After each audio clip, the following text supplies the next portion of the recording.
Bonjour à tous, c'est Darius Iloki de sysadmin.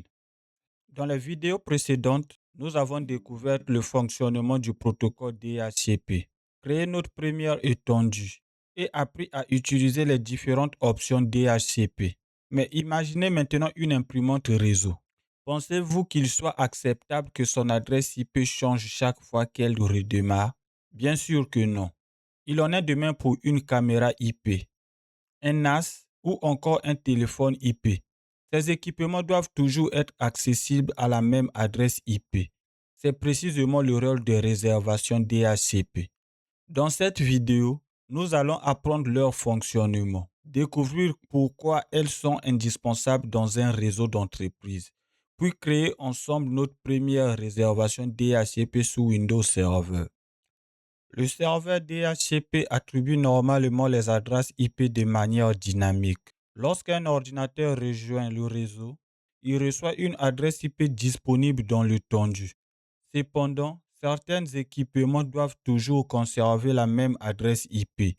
Prenons quelques exemples. Une imprimante réseau, une caméra IP, un serveur NAS ou encore un téléphone IP. Si l'adresse IP change, les utilisateurs risquent de ne plus pouvoir les retrouver. Les applications peuvent également perdre la connexion avec ces équipements. La réservation DHCP permet justement de résoudre ce problème. Elle garantit qu'un équipement recevra toujours la même adresse IP. Alors, comment cela fonctionne-t-il? Le serveur DHCP ne reconnaît pas un ordinateur grâce à son nom. Il l'identifie grâce à son adresse MAC. L'adresse MAC est un identifiant unique attribué à chaque carte réseau. Lorsque le serveur reçoit une demande DHCP, il compare cette adresse MAC avec la liste des réservations. S'il trouve une correspondance, il attribue automatiquement l'adresse IP prévue. À chaque renouvellement du bail, cet équipement recevra toujours la même adresse IP. Une question revient très souvent. Pourquoi créer une réservation DHCP alors qu'il est possible de configurer une adresse IP statique directement sur l'équipement? La différence est importante. Avec une adresse IP statique, toute la configuration est réalisée localement. Si vous devez modifier la passerelle, le serveur DNS ou d'autres paramètres réseau, vous devez intervenir directement sur chaque équipement. Avec une réservation DHCP, toute l'administration reste centralisée. Le serveur DHCP continue de fournir automatiquement tous les paramètres réseau. L'équipement conserve toujours la même adresse IP, tout en bénéficiant des avantages de la gestion centralisée. C'est pourquoi cette méthode est largement privilégiée dans les entreprises. Nous allons maintenant passer à la pratique. D'ailleurs, si ce n'est pas encore fait, pensez à vous abonner à la chaîne. Cela aide énormément au développement de sysadmin et au référencement des vidéos sur YouTube. Nous voici connectés à notre serveur. Et la première chose à faire est d'aller au niveau de notre poste client, donc PC01. Je viens ici. On fait Windows R, on appuie sur Windows R et puis on tape CMD. Une fois au niveau du CMD, nous allons saisir la commande ipconfig/all. Alors, cette commande affiche l'ensemble de la configuration réseau. Ce qui nous intéresse ici, c'est l'adresse physique, autrement dit l'adresse MAC, qui est juste là, adresse physique. C'est cette information qui permettra au serveur DHCP d'atteindre de manière unique notre ordinateur. Je vais maintenant copier cette adresse.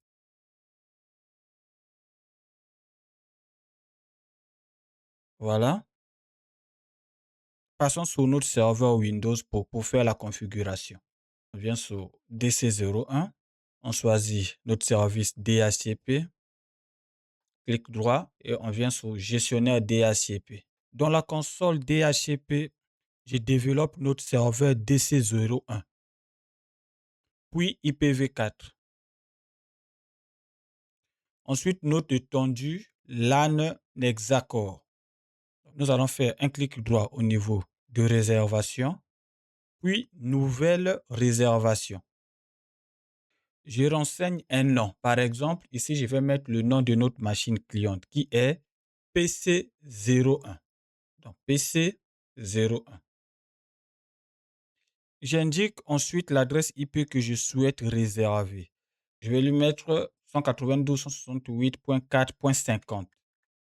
Puis, je colle l'adresse MAC récupérée précédemment. Je peux également ajouter une description afin de faciliter l'administration. Mais moi, je ne vais pas mettre la description, mais vous pouvez mettre une description. Alors, au niveau de type prise en charge, on va faire ça dans une autre vidéo pour vous expliquer un peu ces deux paramètres. Et je viens sur Ajouter. Ce message, c'est juste un avertissement. Donc, moi, je vais faire oui.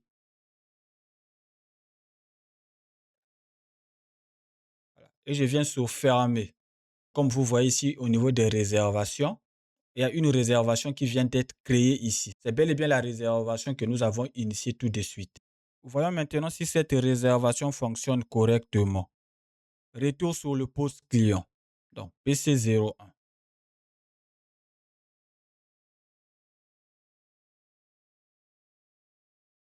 Bon, ici, nous allons essayer un peu de nettoyer cette carte réseau. Et tout en sachant que voici l'adresse avant la réservation, c'était 4.10. On va nettoyer. CLS.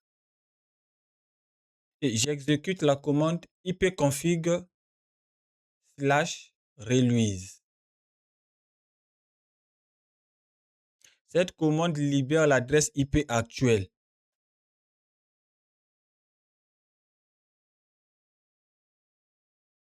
L'opération s'est terminée avec succès. Puis, je vais taper la deuxième commande qui est ipconfig/renew. Ici, le client demande immédiatement une nouvelle configuration au serveur DHCP.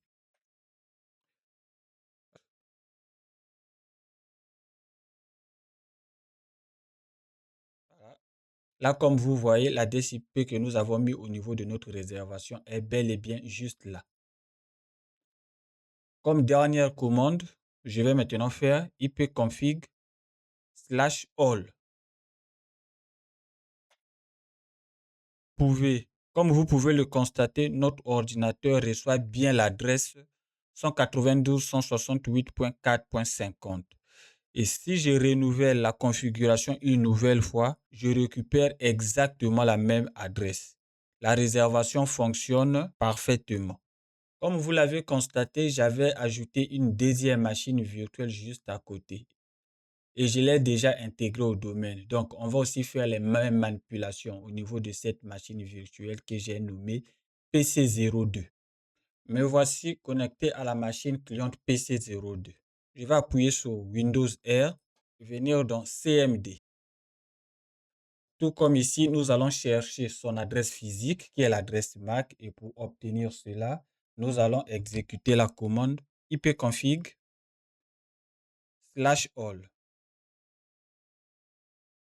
L'adresse physique est juste là. Donc, moi, je vais la copier.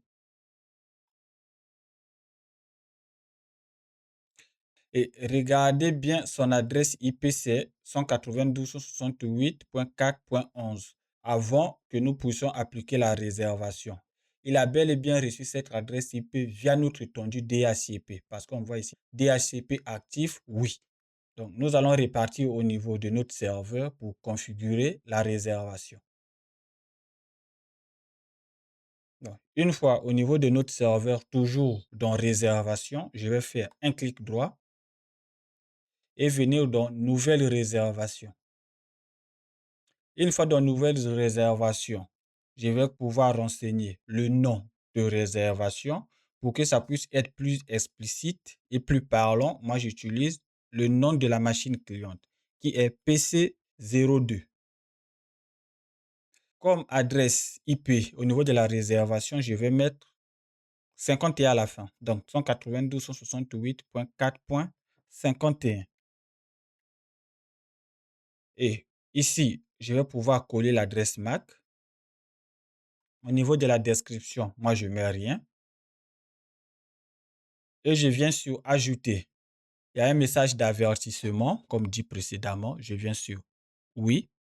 fermé. On voit la deuxième réservation qui vient d'être créée ici. Là, on va maintenant retourner au niveau de notre machine cliente PC02. Nous allons maintenant essayer de libérer l'adresse IP actuelle au niveau de notre carte réseau. Et la commande, c'est ipconfig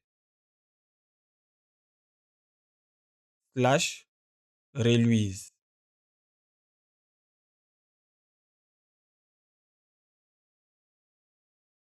Et je valide.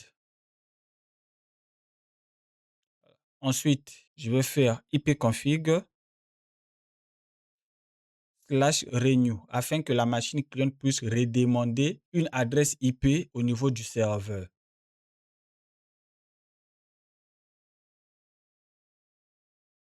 Déjà au niveau de l'ipconfig /renew, on voit déjà quelque chose de très important est que dans le serveur DHCP a pu donner à notre machine cliente l'adresse IP de la réservation que nous avons fait. Et pour terminer, nous allons maintenant faire la commande ipconfig /all. Au niveau des informations de la carte réseau, nous pouvons confirmer que la réservation fonctionne parfaitement. Donc, nous voici à la fin de notre vidéo. Nous allons faire un petit résumé pour voir un peu l'ensemble de ce que nous avons appris dans cette vidéo. Dans cette vidéo, nous avons découvert le principe des réservations DHCP.